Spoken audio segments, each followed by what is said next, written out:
SIR এর শুনানি চলাকালীন তৃণমূল কংগ্রেসের বিক্ষোভ ধূপগুড়িতে। শুনানির নামে সাধারণ মানুষের হয়রানির অভিযোগ তুলে বিক্ষোভে সামিল হলো তৃণমূল কংগ্রেস নেতৃত্ব। সোমবার বিক্ষিপ্তভাবে এসআইআর ক্যাম্পের সামনে গিয়ে বিক্ষোভ দেখায় তৃণমূল। তাদের সঙ্গে একাধিকবার শুনানিতে ডাকা ব্যক্তিরা উপস্থিত ছিল। এদিন প্রথমে রেগুলেটেড মার্কেটে কৃষিজ বিপণন ভবনের এসআইআর ক্যাম্পে, পরবর্তীতে বিডিও অফিসে গিয়েও বিক্ষোভ দেখায় তৃণমূল নেতৃত্ব। তাদের অভিযোগ, এসআইআর এর নাম কেন্দ্র সরকার ও নির্বাচন কমিশন বাংলার মানুষকে উদ্দেশ্য প্রণোদিতভাবে হয়রানি করছে। আমরা চক্রান্তের বিরুদ্ধে রাস্তায় নেমেছি, প্রয়োজনে আরো বৃহত্তর আন্দোলনে যাব। বাংলার মানুষের গণতান্ত্রিক অধিকার কেড়ে নেওয়ার যে চেষ্টা চলছে, তৃণমূল কংগ্রেস তা কোনোভাবেই মেনে নেবে না। তৃণমূল কংগ্রেসের জেলা সাধারণ সম্পাদক রাজেশ কুমার সিং বলেন, আপনারা দেখছেন লজিক্যালের নামে হাজার হাজার মানুষের হয়রানি করা হচ্ছে নির্বাচন কমিশনের দ্বারা।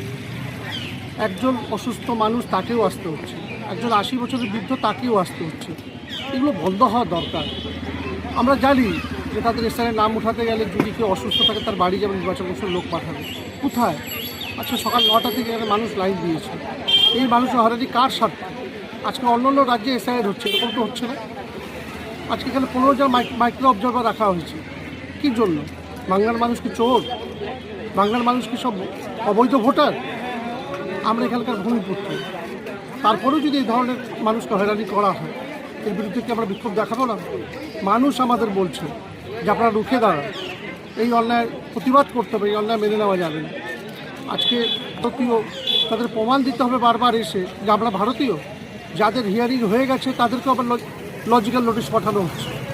একের পর এক মানুষ আসছে, তারই প্রতিবাদে আমরা বিক্ষোভ করলাম। কিন্তু নির্বাচন কমিশন যদি বন্ধ না করে, আগামী দিন যা করার পদক্ষেপ আমরা নেব। ধূপগুড়ি থেকে ভাস্কর মোহন্তের রিপোর্ট, আমাদের টিভি।